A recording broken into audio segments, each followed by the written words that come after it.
안녕하세요. 땅땅 무슨 땅입니다. 부동산 시장에 큰일 났습니다. 합계 출산율이 4분기 0.6명대를 기록을 했습니다. 왜 부동산 시장에 큰일 났을까요? 역대 최저, 세계 최저 출산율, 저출산 대책 딱히 없습니다. 1년에 신생아 23만 명 붕괴했다. 부동산도 걱정이지만 이러다가 나라가 없어지겠어요. 무슨 말이냐면 엄마랑 아빠가 결혼을 해서 애를 몇 명을 낳아야지 인구가 유지되느냐? 혹시 계산 안 되시는 분 있나요? 수명이 길어지고 있다곤 해도 그래도 2명은 낳아야지 인구가 유지가 됩니다. 그런데 지금처럼 0.6명을 낳게 되면 대한민국 인구는 점점 줄어들다가 아예 소멸해버리는 최악의 상황이 옵니다. 우리 세대 때 오지는 않겠지만 다음 세대, 다음 세대까지 걱정을 해야겠죠. 우리 선대들이 그렇게 했듯이. 땅땅 무슨 땅은 부동산 유튜브잖아요. 출산율과 부동산에 대해서 알아볼게요. 아이를 안 낳으니 인구가 줄고 젊은이들, 청년, 생산 가능 인구가 줄고 집 살 사람이 없어져서 부동산은 폭락할 거다. 이렇게 주장하는 분들이 엄청 많잖아요. 여러분도 그렇게 생각하시면 댓글에 의견을 좀 강하게 남겨주세요. 제가 대댓글 남겨드리도록 하겠습니다. 그런데 출산율과 그냥 부동산이 아니고 우리는 학군 지역 부동산을 공부할 겁니다. 영상 끝까지 보시면 어떤 지역이 악재고 어떤 지역이 호재인지 확실히 구분하실 수 있을 거예요. 그 전에 구독, 좋아요 눌러주시고 출발합니다.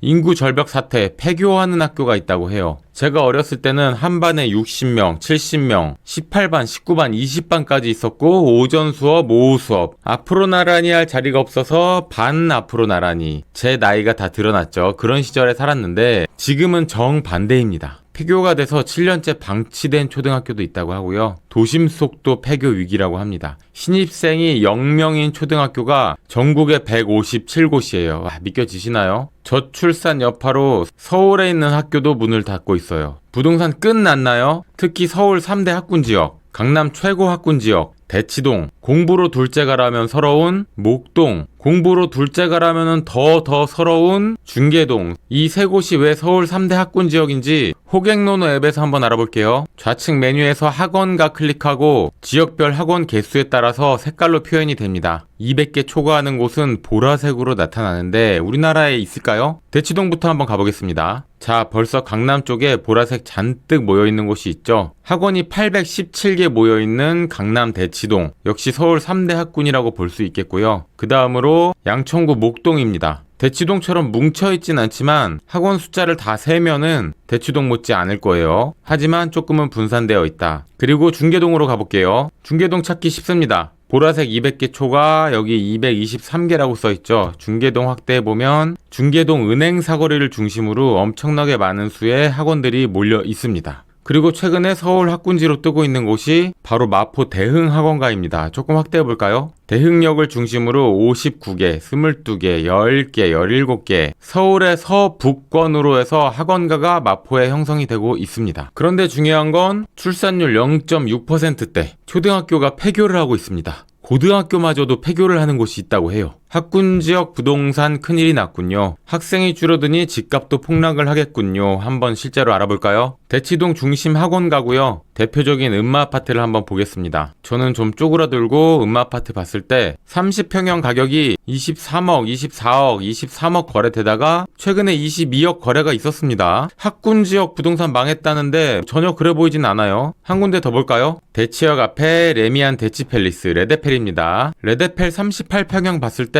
작년에 35억 6천 거래됐었는데 얼마 전에 36억 1,500에 또 거래가 됐어요. 뭐죠? 학군 지역 망했다고 그러는데 집값은 왜 안 떨어지죠?